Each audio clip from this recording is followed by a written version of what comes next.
3D Pinball on Windows XP, or better known as Space Cadet Pinball, has been played and enjoyed by countless Windows PC users.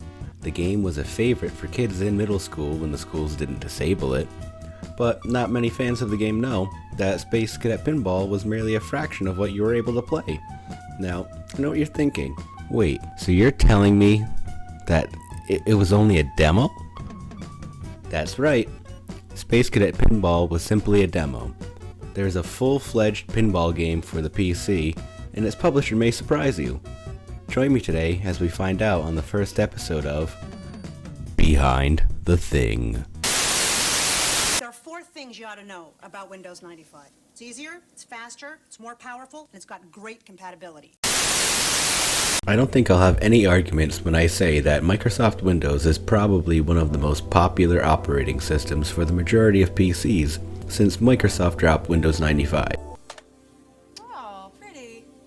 It's fairly easy to pick up and learn, and for many of us, it gave us the initial experience that we needed to start learning the basics of PC operations. After learning the basics, the majority of us would come across a folder buried in the Start menu titled Games, and that viewer is where our story begins today. What is a joystick, Johnny? Most feared video game warrior in the territory. He's probably heard that the new multimedia support in Windows 95 makes games fast and cool.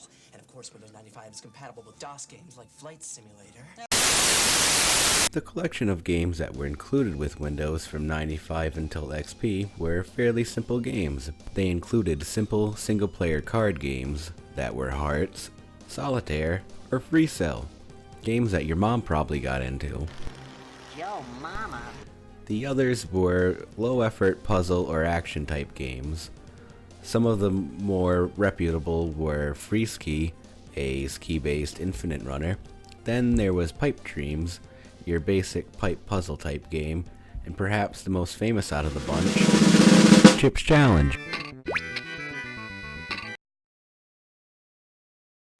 Now, I could spend the rest of the day talking to you about these classics, and there were many, but I'm not, because today, it's all about Space Cadet 3D Pinball. Lee, bring up 3D Pinball. So, what's 3D Pinball? You mean you've never played that? Space Cadet Pinball, the pinnacle of pre-installed Windows games. It's best known for being pre-installed on the majority of all Windows XP versions, and a few other lesser-known Windows operating systems starting all the way back in 2001. It's a fairly simple pinball game with fairly realistic physics, and it was all featured on a space-themed machine. But if you're here with me, this is probably all old news to you, and I'm sure you also know that it is loved by many and has now achieved meme status because, well, nostalgia. However, not many knew that Windows 3D Pinball was simply a demo for a full pinball game on the PC titled Full Tilt Pinball.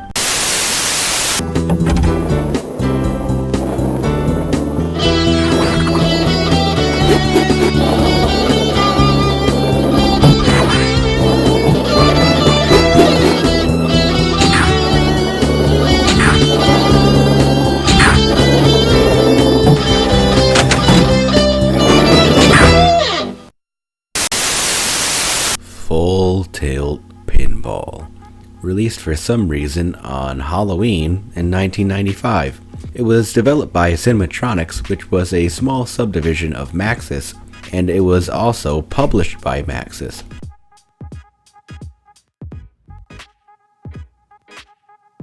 Yep, the very same Maxis. Most famous for putting Sim in front of just about anything and making a game out of it, which makes me wonder why they just didn't call the game Sim Pinball, but that's just me. Anyhow, Full Tilt Pinball included 3 different tables for players to choose from.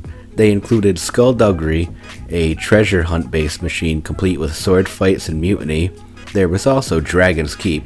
It was a fantasy based machine that included various fantasy tropes, and of course, there was Space Cadet, a spacey cadet themed machine. The Pinball Machine, a product of American ingenuity that matches man's skill against the mechanics of a modern age. It first was found in the back rooms of pool halls and the dark corners of the senior side of a city. The gameplay for Full Tilt essentially simulated the pinball experience on your home PC. There were buttons that you could assign to work the left and right flippers, as well as buttons dedicated for tilting the machine in any given direction. The game also did have something that you could call missions, and in typical pinball fashion, you'd watch the cheesy animation, and then after that you would hit whatever given targets the game prompted you with hitting. Break the targets! Usually without dying or losing the ball. Full Tilt set out to simulate the pinball experience on the home PC, and I would say that they did fairly well with it. The physics were alright for the time, the tables were fun and fairly memorable, and I believe it deserves a place on the shelf with other beloved Maxis Sim titles. But the pinball machine is in the midst of a renaissance. It now can be found in every section of a city, even in straight-laced, church-going suburbia, where pinball parlors have filled shopping center storefronts and bowling alleys, becoming the hangouts for swaggering bubblegummers waiting to risk their reputations as big point men for the price of a quarter.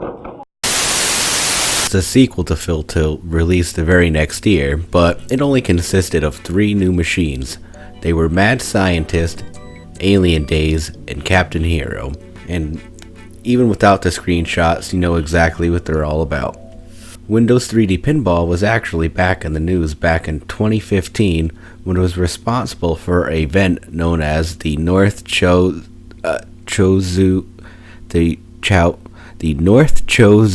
Railway Incident, which when said out loud sounds a lot worse than it actually was. What happened was, when passengers that day attempted to get their tickets, instead of seeing the typical ticketing system, they were greeted from a blast from the past.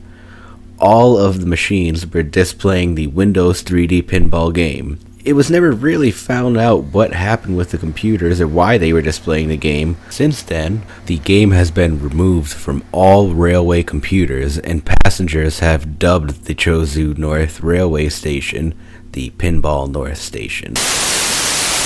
Alright viewer, if you made it this far, I want to thank you for joining me today on the very first episode of Behind the Thing. If you like what you saw, click the corresponding button down below, and if you'd like to see more, click the subscribe button. Leave a comment down below on your favorite pre-installed Windows game, and if you have an idea for a future episode, let me know in the comments down below. Thank you for joining me. Goodbye.